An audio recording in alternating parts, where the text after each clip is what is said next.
warahmatullahi wabarakatuh. Shalom, Om Swastiastu, Namo Buddhaya, salam kebajikan dan salam sejahtera bagi kita semua. Pada kesempatan kali ini, kami kelompok 3 hukum pidana akan menjelaskan mengenai kejahatan terhadap harta kekayaan. Teman-teman pasti pernah melihat orang-orang yang memiliki mobil, rumah, ataupun perhiasan. Barang-barang tersebut yang kita sebut adalah harta kekayaan, teman-teman. Barang-barang itulah yang disebut harta kekayaan. Harta kekayaan ini bisa diperoleh dengan cara yang bermacam-macam, teman-teman, yaitu bisa dengan berbisnis, investasi, ataupun berdagang, teman-teman, yang dapat menghasilkan sehingga orang-orang tersebut bisa membeli harta kekayaan tersebut. Nah, selanjutnya, harta kekayaan ini memiliki fungsi, teman-teman. Fungsinya yang pertama adalah menjadi jaminan jika seseorang berhutang, atau yang lainnya adalah sebagai harta warisan yang akan diserahkan kelak kepada anak atau cucunya. Nah, selanjutnya teman-teman, harta kekayaan ini tak luput dari tindak pidana kejahatan. Para pelakunya pun tidak segan-segan untuk menghabisi nyawa dari korbannya. Maka dari itu, kami di sini akan menjelaskan mengenai apa sih itu kejahatan terhadap harta kekayaan. Yang kedua adalah apa sih faktor-faktor penyebabnya terjadi kejahatan tersebut, dan terakhir adalah bagaimana pandangan hukum pidana terhadap kejahatan terhadap harta kekayaan. Mungkin pemaparan selanjutnya akan dijelaskan oleh teman-teman saya, dan terima kasih. Halo teman-teman, bertemu lagi dengan saya Nita Raspinia dengan NIM 1903452 Pendidikan Kewarganegaraan Universitas Pendidikan Indonesia. Baiklah teman-teman, menyambung penjelasan dari rekan saya sebelumnya mengenai kejahatan terhadap harta kekayaan. Sebenarnya kejahatan terhadap harta kekayaan itu apa sih? Nah teman-teman, menurut Azami Syajawi, kejahatan terhadap harta kekayaan merupakan sebuah tindakan penyerangan terhadap kepentingan hukum atas dasar harta benda milik orang lain. Sedangkan menurut Yudhoyono Prodikoro, kejahatan terhadap harta kekayaan merupakan sebuah kejahatan-kejahatan ataupun pelanggaran-pelanggaran yang berkaitan dengan harta kekayaan milik orang lain. Nah, kejahatan ini tertulis dalam buku 2 KUHP, diantaranya adalah pencurian, mengambil barang yang bukan miliknya. Terus ada pemerasan, yaitu pengambilan secara paksa dengan kekerasan. Ada pengancaman, pengambilan dengan ancaman, penggelapan barang, penipuan, merugikan orang berpiutang, penghancuran dan perusakan barang. Juga ada pelanggaran-pelanggaran tanah-tanah, tanaman. Nah teman-teman, tindakan ini merupakan sebuah tindakan hukum dalam bidang perdata, dan hukumannya pergantian kerugian oleh pelaku terhadap korban. Mungkin cukup sekian yang bisa saya sampaikan, kurang lebihnya mohon maaf. Dilanjut oleh rekan saya selanjutnya ya teman-teman. Bismillahirrahmanirrahim. Assalamualaikum warahmatullahi wabarakatuh. Halo teman-teman, nama saya Elia Winingsi dengan NIM 1901866. Di sini saya akan melanjutkan presentasi dari kelompok 3 yang akan membahas mengenai pengertian kejahatan. Kejahatan merupakan suatu perbuatan buruk yang mana kejahatan ini berasal dari kata jahat yang memiliki arti sangat tidak baik, sangat buruk, dan sangat jelek. Sedangkan secara yuridis, kejahatan diartikan sebagai suatu perbuatan yang melanggar hukum. Selanjutnya dapat kita ketahui bersama ya teman-teman bahwa kejahatan ini diakibatkan karena banyak hal. Yang pertama ada teori biologis, yang mana menurut teori ini bahwa adanya faktor-faktor fisiologis atau struktur jasmania sejak lahir yang mana melalui gen atau keturunan yang dapat menimbulkan penyimpangan tingkah laku. Kemudian yang kedua ada teori psikogenesis. Menurut teori ini bahwa perilaku kejahatan merupakan reaksi dari masalah psikis. Kemudian yang ketiga ada teori sosiogenis. Menurut teori ini bahwa perilaku kejahatan seseorang dipengaruhi oleh lingkungan buruk, baik itu lingkungan keluarga, lingkungan sekolah, maupun lingkungan masyarakat. Kemudian yang keempat ada teori subkultural, di mana menurut teori ini bahwa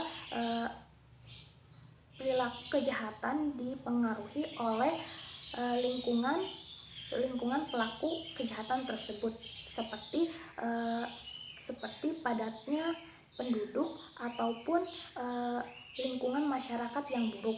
Mungkin cukup sekian dari saya. Billahi taufiq wal hidayah. Wassalamualaikum warahmatullahi wabarakatuh. Baik, materi selanjutnya yang akan saya sampaikan yaitu mengenai faktor penyebab terjadinya kejahatan terhadap harta kekayaan.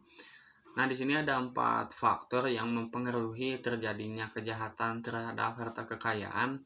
Yang akan saya bahas ada 4 faktor. Yang pertama ada faktor kesengsaraan, yang kedua nafsu ingin memiliki, yang ketiga faktor alkoholisme, dan yang keempat faktor rendahnya budi pekerti gitu. Nah, yang pertama ada faktor kesengsaraan. Para ahli statistik sosiologi dapat mengidentifikasikan bahwa angka pencurian akan semakin bertambah apabila keadaan kehidupan masyarakat semakin sukar yang ditandai dengan naiknya harga kebutuhan pokok gitu. Nah, maka dari itu akan timbulnya kejahatan-kejahatan terhadap harta kekayaan dikarenakan faktor ini gitu, sehingga akan menimbulkan masyarakat untuk membuat tindakan-tindakan kejahatan gitu, karena kesengsaraan ini akibat kebutuhan pokok, harga kebutuhan pokok semakin naik. Dan yang kedua ada faktor nafsu ingin memiliki. Di dalam kehidupan masyarakat, nafsu ingin memiliki dari golongan miskin dibangkitkan oleh kekayaan yang dipertontonkan, namun ditekan oleh ajaran kesusilaan bahwa hal tersebut adalah dosa itu. Nah, ada kecenderungan bahwa pencurian biasa lebih banyak dilakukan oleh karena maksud-maksud kesengsaraan, dan sedangkan kejahatan yang lebih kompleks bentuknya lebih dikarenakan nafsu ingin memiliki gitu. Yang ketiga ada faktor alkoholisme. Pengaruh alkohol terhadap kejahatan sampai saat ini masih menempati posisi yang paling tinggi gitu, dan sangat beragam lah jenisnya. Yang paling berbahaya dari efek mengkonsumsi alkohol adalah melakukan tindakan kekerasan dan kejahatan terhadap harta benda gitu. Dan yang keempat adanya faktor rendahnya budi pekerti. Nah, maksudnya adalah lingkungan masyarakat yang kurang memperhatikan norma-norma yang berlaku, termasuk rendahnya pendidikan dan pengetahuan berakibat pada seseorang untuk melakukan kejahatan, dan khususnya kejahatan terhadap harta kekayaan. Nah, mungkin itu faktor-faktor penyebab atau yang mempengaruhi terjadinya kejahatan terhadap harta kekayaan. Cukup sekian yang dapat saya sampaikan dan akan dilanjutkan oleh rekan saya. Terima kasih. Assalamualaikum warahmatullahi wabarakatuh. Nama saya Amilah Rasefa dengan NIM 1902873. Di sini saya akan menjelaskan mengenai pemidanaan dan jenis-jenis pemidanaan. Jadi, pemidanaan bisa diartikan sebagai tahap penetapan sanksi B dan juga tahap pemberian sanksi dalam hukum pidana. Kata pidana pada umumnya dapat diartikan sebagai hukum, sedangkan pemidanaan diartikan sebagai penghukuman pemidanaan, sebagai suatu tindakan terhadap seorang pelaku kejahatan yang dapat dibenarkan secara normal, bukan terutama karena pemidanaan itu mengandung konsekuensi positif bagi si pelaku, tetapi juga untuk orang lain. Pidana dijatuhkan agar pelaku tidak mengulangi perbuatannya dan orang lain takut untuk melakukan kejahatan yang serupa. Jelas bahwa pemidanaan bukan untuk tindakan balas dendam, akan tetapi sebagai upaya pemidanaan bagi seorang pelaku dan juga upaya preventif terhadap terjadinya kejahatan serupa. Pemberian pidana atau pemidanaan dapat benar-benar terwujud apabila melihat beberapa tahap perencanaan sebagai berikut. Yang pertama, pemberian pidana oleh pembuat undang-undang. Yang kedua, pemberian pidana oleh badan yang berwenang. Yang ketiga, pemberian pidana oleh instansi pelaksanaan yang berwenang. Dan yang selanjutnya saya akan menjelaskan mengenai jenis-jenis pemidanaan. Pada hukum pidana Indonesia mengatur tentang jenis-jenis pemidanaan diatur dalam pasal 10 KUHP, yaitu yang pertama pidana pokok, pidana mati, pidana penjara, pidana kurungan, dan pidana denda. Yang kedua, pidana tambahan, pencabutan hak-hak tertentu, perampasan barang-barang tertentu, pengumuman putusan hakim. Adapun kualifikasi urutan-urutan dari jenis-jenis pidana tersebut adalah didasarkan pada berat ringannya pidana yang diaturnya. Yang terberat disebutkan terlebih dahulu. Adapun tentang pidana tambahan bersifat fakultatif, yang artinya dapat dijatuhkan ataupun tidak. Hal ini terkecuali bagi kejahatan pasal 250 BIS, uang kertas negara yang dipalsukan atau dirusak, uang kertas negara yang bahan-bahan atau benda-benda yang gunanya untuk memasukkan atau mengurangi nilai mata uang untuk melakukan kejahatan. Pasal 260 menggunakan materai pemerintahan Indonesia untuk kejahatan misalnya menghilangkan cap, meminta orang lain menggunakannya seolah-olah materai tersebut belum dipakai atau dengan sengaja menjual, memakai, menawarkan, dan menyerahkan materai tersebut.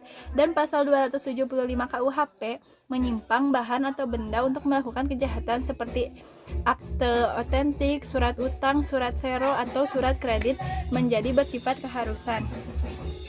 Cukup sekian yang saya jelaskan, kurang lebihnya mohon dimaafkan. Wassalamualaikum warahmatullahi wabarakatuh. Bye-bye. Selanjutnya akan dijelaskan oleh teman saya. Assalamualaikum warahmatullahi wabarakatuh. Perkenalkan, nama saya Noviarin Hamawati dengan NIM 1901261. Di sini saya akan melanjutkan presentasi yaitu mengenai pertimbangan hakim dalam menjatuhkan putusan. Jadi, dalam setiap pemeriksaan di dalam proses acara pidana, keputusan hakim harus didasarkan atas surat pelimpahan perkara yang memuat dakwaan atas kesalahan terdakwa. Keputusan hakim juga tidak boleh terlepas dari hasil pembuktian selama pemeriksaan dan hasil sidang dalam pengadilan. Kekuasaan kehakiman dapat memproses untuk menentukan dan mengadili bersalah atau tidaknya perbuatan yang dilakukan seseorang. Artinya mereka diberi kewenangan untuk mengadili dan memproses setiap perkara yang datang. Hambatan atau kesulitan yang dilalui oleh hakim dalam menjatuhkan putusan yaitu dapat ditimbulkan oleh beberapa faktor seperti pembela yang menyembunyikan perkara, saksi-saksi yang memberikan keterangan berbelit-belit atau dibuat-buat, adanya pertentangan di antara saksi yang satu dengan saksi yang lain, dan terakhir kurangnya bukti material yang dapat digunakan untuk alat bukti dalam persidangan. Hakim dalam menentukan putusan haruslah dalam rangka menjamin tegaknya kebenaran, keadilan, dan kepastian hukum bagi seseorang. Adapun tujuan penjatuhan putusan secara luas adalah untuk mencari dan menemukan kebenaran material, sedangkan tujuan akhir dari penjatuhan putusan menjadi tujuan seluruh tertib hukum Indonesia, yang dalam hal ini yaitu untuk mencapai suatu masyarakat yang tertib, tentram, damai, adil, dan juga sejahtera. Terdapat hal-hal yang dapat mempengaruhi putusan hakim, diantaranya alat bukti yang diatur dalam pasal 183 Kitab Undang-Undang Hukum Acara Pidana yang menjelaskan bahwa hakim tidak boleh menjatuhkan pidana kepada seseorang kecuali apabila sekurang-kurangnya terdapat dua alat bukti yang sah yang memperoleh keyakinan bahwa suatu tindak pidana benar-benar terjadi dan bahwa terdakwa yang bersalah melakukannya. Kemudian ada fakta hukum yaitu bentuk putusan akhir pengadilan. Yang pertama ada putusan bebas yang diatur dalam pasal 191 ayat 1 KUHP. Hasil dari pemeriksaan di sidang kesalahan terdakwa atas perbuatan yang didakwakan padanya tidak terbukti secara sah dan meyakinkan sehingga terdakwa dapat dibebaskan. Yang kedua yaitu putusan yang mengandung pelepasan terdakwa dari segala putusan hukum yang diatur dalam pasal 191 ayat 2. Dan yang ketiga yaitu putusan yang mengandung penghukuman terdakwa yang diatur dalam pasal 193 ayat 1 KUHP. Dalam prakteknya, seorang hakim tetap memperhatikan pertimbangan yang bisa memberatkan dan meringankan terdakwa. Yang memberatkan diantaranya seperti terdakwa tidak mengakui apa yang dilakukannya dan terdakwa pernah melakukan kesalahan atau pernah menjadi terdakwa pada sebelumnya. Sedangkan yang meringankan yaitu terdakwa memiliki tanggungan keluarga atau terdakwa yang mengakui kesalahannya secara terang-terangan. Sekian yang dapat saya sampaikan. Wabillahi taufiq wal hidayah. Wassalamualaikum warahmatullahi wabarakatuh. Halo teman-teman, Assalamualaikum warahmatullahi wabarakatuh. Sebelumnya perkenalkan, nama saya Erli Apriliani dengan NIM 1906142. Tentunya saya merupakan bagian dari kelompok 3 hukum pidana yang membahas mengenai kejahatan terhadap harta kekayaan. Nah, teman-teman, di sini Erli akan menjelaskan atau mungkin meneruskan penjelasan dari rekan Erli, dan di sini Erli akan menjelaskan mengenai tema, yaitu kejahatan terhadap harta kekayaan di dalam KUHP. Nah, teman-teman, kejahatan di dalam harta kekayaan kejahatan terhadap harta kekayaan di dalam KUHP sendiri ini terdapat pada buku 2, yaitu yaitu mengenai tentang kejahatan, terdapat pada bab 22 tentang pencurian, bab 23 tentang pemerasan dan tentunya pengancaman, bab 24 ini tentang penyeludupan, bab 25 ini tentang kecurangan, bab 26 tentang menjanjikan atau mungkin merebut hak yang berpiutang, bab 27 tentang menghancurkan dan merusak suatu barang, serta bab 30 ini tentang penadahan. Nah, teman-teman, kejahatan terhadap harta kekayaan sendiri ini dapat diartikan sebagai sesuatu penyerangan terhadap kepentingan hukum suatu benda. Nah, dimana tentunya kejahatan ini memiliki unsur-unsur tersendiri, baik itu unsur subjektif maupun objektifnya. Nah, tentunya unsur-unsur inilah teman-teman yang menjadi sebuah parameter seseorang terdakwa atau tertuduh melakukan tindak pidana kejahatan. Nah, dari unsur-unsur tersebut inilah nantinya akan ada sebuah perbedaan dalam pokok-pokok atau macam-macam tindak pidana tersebut, teman-teman. Yang pertama, ini ada istilah pencurian. Istilah pencurian ini merupakan suatu pengambilan barang orang lain ya untuk dimilikinya. Nah, yang kedua, ini ada pemerasan. Nah, kalau pemerasan di sini ialah memaksa orang lain dengan kekerasan untuk memberikan sesuatu kepadanya. Nah, yang ketiga, ini ada pengancaman. Nah, pengancaman ini merupakan pemaksaan orang lain dengan mengancam untuk memberikan sesuatu. Nah, yang keempat, ini ada penipuan. Nah, penipuan ini biasanya membujuk ya teman-teman, dengan cara membujuk orang lain dengan tipu muslihatnya tentunya untuk memberikan sesuatu barang tersebut. Nah, yang kelimanya yaitu penggelapan barang, di mana merupakan salah satu bagaimana caranya memiliki barang tersebut yang tentunya bukan haknya. Nah, yang selanjutnya ini merupakan merugikan orang lain terhadap yang berpiutang. Terus selanjutnya ini ada menghancurkan barang atau benda, serta yang terakhir ini ada penadahan, teman-teman. Nah, penadahan ini biasanya merupakan suatu penerimaan atau pemberlakuan suatu barang yang tentunya diperoleh dari orang lain secara tindak pidana. Nah, di dalam delik pencurian juga teman-teman ini dibagi menjadi beberapa bagian. Yang pertama itu ada delik pencurian pokok. Nah, delik pencurian pokok ini diatur dalam KUHP, yaitu dalam pasal 362 KUHP yang berbunyi barang siapa yang mengambil sesuatu sebagian atau seluruhnya punya orang lain dengan maksud untuk memilikinya secara hukum, tentu ini akan diancam sebagai suatu pencurian, dan tentunya ini akan dipidanakan selama 5 tahun dan denda maksimal ini paling banyak yaitu sebesar Rp500.000. Nah, yang kedua yaitu ada delik tentang pencurian yang unsur-unsur adanya suatu unsur pemberatan. Nah, diatur dalam KUHP pasal 363. Nah, yang ketiganya yaitu delik pencurian ringan yang tentunya ini diatur dalam KUHP pasal 364. Nah, ada juga delik tentang pengelompokan atau tentang penggelapan oleh wali-wali. Nah, ini biasanya diatur dalam KUHP ya pasal 375. Serta yang terakhir ini adalah penggelapan dalam keluarga. Biasanya diatur dalam KUHP yaitu pada pasal 376. Nah, teman-teman, mungkin sekian yang dapat Erli sampaikan. Kurang lebihnya mohon dimaafkan. Terima kasih atas perhatiannya. Wabillahi taufiq wal hidayah. Assalamualaikum warahmatullahi wabarakatuh. Saya akan menyampaikan kesimpulan dari seluruh presentasi yang telah disampaikan oleh rekan-rekan saya yang sebelumnya. Harta kekayaan merupakan segala benda baik berwujud maupun tidak berwujud, benda bergerak maupun tidak bergerak, memiliki nilai ekonomi maupun memiliki nilai estetis, serta yang diakui dan dilindungi oleh hukum ataupun yang dapat dialihkan kepemilikannya kepada orang lain. Harta kekayaan berfungsi sebagai jaminan utang, warisan, dan investasi. Adapun pengertian dari kejahatan terhadap kekayaan merupakan suatu penyerangan terhadap kepentingan hukum orang atas benda milik orang lain.